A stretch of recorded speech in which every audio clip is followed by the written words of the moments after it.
تفضل. طبعا هذا التواجد ديالنا اليوم تناويت بن زيدون في اطار الشراكه بين المديريه العامه للامن الوطني ومع وزاره التربيه الوطنيه اللي كتهدف للقيام بحملات تحسيسيه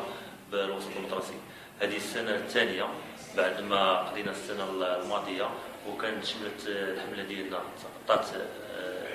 99% من المؤسسات التعليميه اقليم سيدي سليمان داخل الوسط الحضاري، واللي صراحه بعد الاحصائيات اللي كتواجد عند المديريه العامه للامن الوطني كانت عندها واحد الاثار زيد ايجابيه، وكذلك كان واحد التجاوب ايجابي ديال الاطر التعليميه، واللي لقات واحد الاستحسان كبير. كذلك واحد تغيير الصوره النمطيه ديال رجل الامن من ذاك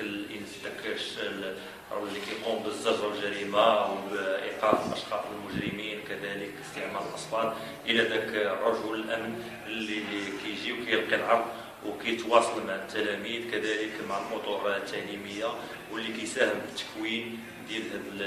الفئه اللي هي فئه التلاميذ اللي حنا كنأملوا منهم ان شاء الله يكونوا مستقبل الغد، واللي كنأملوا على انهم يكونوا غير الاشخاص اللي مثلا تيتعاطوا ولا تيمشيو لمجال الانحراف وكيتعاطوا لادمان المخدرات. كذلك المواضيع اللي كنتكلموا عليها غير مثلا آفة